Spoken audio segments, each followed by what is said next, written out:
हम अध्ययन कर रहे हैं विश्व के महानतम चित्रकारों में से एक पाब्लो पिकासो के बारे में। अपने पूर्व के लेक्चर में जैसा कि मैंने बताया कि पाब्लो पिकासो के बारे में पढ़ने से पहले हम उनके और उनके अलावा अन्य 3 कलाकारों के बारे में भी बात की जिन्होंने एक वाद का जन्म किया या एक आंदोलन, कला आंदोलन के मुख्य प्रवर्तक के रूप में निकल के आए थे। वे थे पिकासो, लीजे, ब्रॉक और जॉन ग्रीस। और इन सब ने मिलकर घनवाद की एक तरह से स्थापना की और घनवाद के प्रमुख प्रवर्तक के रूप में उभर के आए।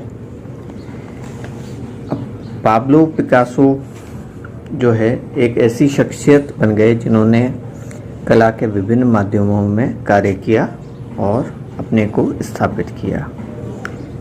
बेसिकली पाब्लो पिकासो का जन्म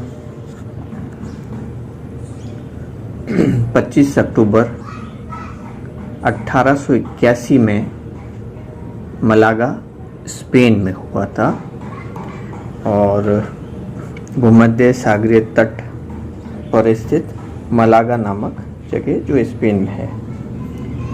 इनका अगर हम पूरा नाम पढ़ें, वैसे जाने जाते हैं अपने छोटे से नाम पिकासो के रूप में। इनके लिए इतना भी काफ़ी है कि पिकासो बोलते ही अगर पिकासो के नाम से हम गूगल पे सर्च करें तो हजारों साइट्स निकल के आ जाएंगे उनके नाम से। पाब्लो पिकासो के रूप का जो पूरा नाम है वह इतना अपने परिवार के अन्य सदस्यों को सम्मान देने के लिए और कई और परिवार के सदस्यों के नाम को जोड़कर बनाया हुआ एक बड़ा नाम है, जिसको केवल एक जानकारी के उद्देश्य से मैं यहाँ बताना चाहूँगा। Pablo Diego Jose Francisco de Paula Juan Nepomuceno Maria de los Remedios Cipriano de la Santisima Trinidad Ruiz y Picasso, ये इनका पूरा नाम है। आपको जानकर बड़ा आश्चर्य होगा, इतना बड़ा नाम याद करने में मुश्किल है, याद करने की ज़रूरत भी नहीं है, केवल जानकारी प्रदान करने के उद्देश्य से मैंने इनका पूरा नाम आपको पढ़कर बताया। तो जैसा कि मैंने बताया 25 अक्टूबर 1881 को भूमध्य सागर तट पर मलागा जो कि स्पेन में है, वहाँ पे इनका जन्म हुआ और 1896 में इनका परिवार बार्सिलोना चला आया। इनके पिता ललित कला अकादमी जो कि वहाँ की अकादमी थी उसमें कला शिक्षक के रूप में नियुक्त थे और यह नगर जो है वो बड़ा विद्वानों का केंद्र था। यहाँ काफ़ी प्रतिभाशाली कलाकार और विद्वजन यहाँ थे और पाब्लो पिकासो जल्दी ही अन्य कलाकारों के संपर्क में आ गए जो उस समय प्रचलित थे और इन्हीं से प्रेरणा लेके वो करीब 1900 से में वे पेरिस चले गए और 1900 से 1904 तक वे पेरिस में कई जगह पे रहे और बाद में स्थायी रूप से वहीं रहने लगे। हम इनके बारे में पढ़ने से पहले ये और जानकारी दे दें कि ये अपने किन किन क्षेत्रों में इन्होंने अपनी पहचान बनाई, जिसमें पेंटिंग मुख्य रूप से है, drawing, sculpture, print making, ceramic, stage designing और इन सभी क्षेत्रों में इन्होंने अपने आप को स्थापित किया। स्कल्पचर के रूप में भी, स्कल्प्टर के रूप में भी जाने गए, ceramist, print maker, painter, theatre designer. और इन्होंने जो इज़्म स्थापित किया था, उस इज़्म ने एक तरह से उस समय पेरिस और फ्रांस में जो आधुनिक जगत के सभी मूलभूत सिद्धांतों को एक तरह से परिवर्तित कर दिया था, और इंटीरियर से लेकर फैशन डिज़ाइनिंग सभी क्षेत्रों में इनकी कला का या इनके वाद का प्रभाव पड़ा।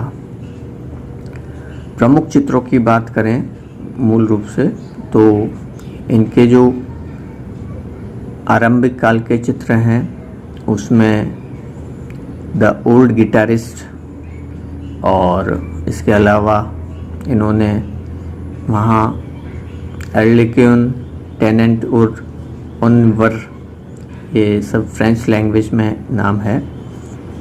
और व्यक्ति चित्र जिसमें गट्रूड स्टेन का व्यक्ति चित्र प्रमुख है, और एक चित्र जिसके माध्यम से घनवाद प्रमुखता से जाना गया या इन्हें प्रमुखता से पहचाना गया, वह है ले डेमोंसिल्स जी एविग्नोन, जो कि 1907 में इन्होंने बनाया था। और एक और ऐसा प्रतिनिधि चित्र है या मील का पत्थर है, वह है गुएर्निका, 1937 में इन्होंने बनाया था।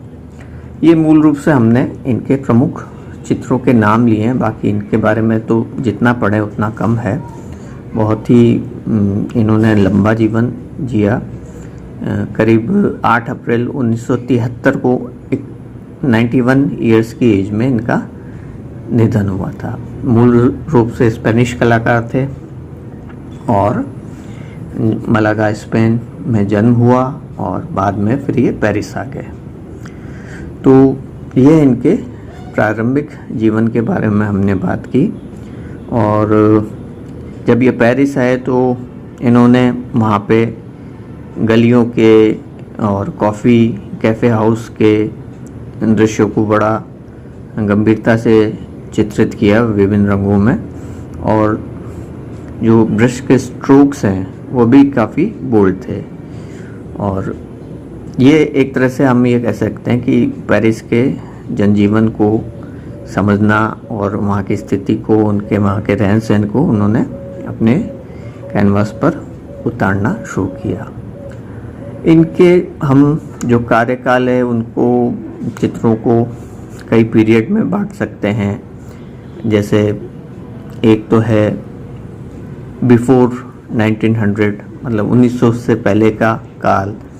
फिर एक महत्वपूर्ण काल आता है 1901 से 1904 तक का ब्लू पीरियड, जिसमें इन्होंने नीले रंग की प्रधानता से चित्र बनाए।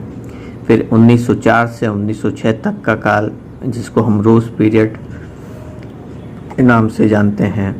इसके अलावा 1907 से 1909 तक का अफ्रीकन आर्ट एंड प्रिमिटिविज्म पीरियड, और 1909 से 1912 का एनालिटिक क्यूबिज्म, और 1912 से 1919 तक का सिंथेटिक क्यूबिज्म, 1919 से 29 तक का नियोक्लासिज्म एंड सर्लिज्म, 1930 से 1939 तक का the great depression to MoMA exhibition, और 1939 से 1949 वर्ल्ड वॉर सेकेंड और लेट 40s तक का। और इसके बाद के जो वर्क्स हैं 1939 से 1973 तक के काम, इनको लेटर वर्क्स या अंतिम काल के चित्र हम कह सकते हैं, बाद के चित्र कह सकते हैं। तो बहुत लंबे समय तक इन्होंने कार्य किया, जीवन अवधि भी काफ़ी बड़ी थी, और इन्होंने अपने आप को कहीं पर भी स्थिर नहीं किया। हम अगर पिकासो की बात करते हैं तो ज़्यादातर जो जनमानस है या कला प्रेमी है, वो सामान्य रूप से इनको घनवाद या घनवादी चित्रकार या क्यूबिस्टिक आर्टिस्ट के नाम से जानते हैं। परंतु जैसा कि अभी मैंने इनके पीरियड्स, अलग अलग पीरियड के रूप में इनके करियर को डिफाइन किया, तो नाम से ही स्पष्ट हो जाएगा कि इन्होंने अपने आप को कहीं स्थिर नहीं रखा। घनवाद से इनकी पहचान बनी, पर उसके बाद भी ये सतत कार्य करते रहे और विभिन्न माध्यमों और विभिन्न शैली में इन्होंने कार्य किया। मतलब अगर हम गूगल पे भी इनके कार्यों को देखें तो कार्यों में बहुत विविधता है। ये बात अलग है कि वो विविधता पीरियड्स के हिसाब से है, और ये भी एक विडंबना ही है कि हम केवल उनको क्यूबिस्टिक आर्टिस्ट के रूप में जानते हैं। और कई बार ये भी देखने में आया है कि जो समकालीन कलाकार हैं वो अपने आप को किसी एक शैली और यहाँ तक कि किसी एक विषय और उसमें भी पर्टिकुलर कलर स्कीम से अपने आप को जोड़ लेते हैं और उस विषय और चित्रण शैली को ही अपनी पहचान मानकर जीवन पर्यंत कार्य करते रहते हैं। और इसका जो एक तार्किक वो तर्क देते हैं वह ये कि ये हमारी स्टाइल है और हम जो है इससे पहचाने जाते हैं। और हर एक समकालीन कलाकार की एक शैली होती है, स्टाइल होती है, और उसी से जाना जाता है। तो हम अपने आप में बहुत ज़्यादा परिवर्तन नहीं करते क्योंकि हमारी पहचान है। जबकि अगर हम पिकासो की बात करें तो उनकी पहचान क्यूबिज्म से हुई, पर उन्होंने अपने आप को वहाँ तक स्थिर नहीं रखा और सतत कला के क्षेत्र में शोध करते हुए, कुछ नया करते हुए, विषयों की तो इतनी भरमार है कि आप देखते ही रह जाएं। उन्होंने कोई ऐसा विषय या कोई ऐसा वस्तु चित्रण कुछ भी ऐसा नहीं छोड़ा जो हम उनके चित्रों में नहीं देख सकते। तो विषयों की का परिवर्तन, शैली का परिवर्तन, रंगों और आकारों में परिवर्तन, संयोजन में परिवर्तन, ये परिवर्तन उनके जीवन पर्यंत हम उनके कार्यों में देख सकते हैं। तो यह यहाँ ये मानना गलत होगा कि शैली या स्टाइल के नाम पे हम अपने आप को सीमित कर लें और केवल एक विषय या एक कलर स्कीम या एक ही तरह के चित्र बनाकर अपने को स्थापित होने का भ्रम पालते रहें। तो ये हमने बात की अभी मूल रूप से पिकासो के प्रारंभिक जीवन के बारे में। आने वाले लेक्चर में हम के कार्यों के बारे में डिटेल से बात करेंगे। धन्यवाद।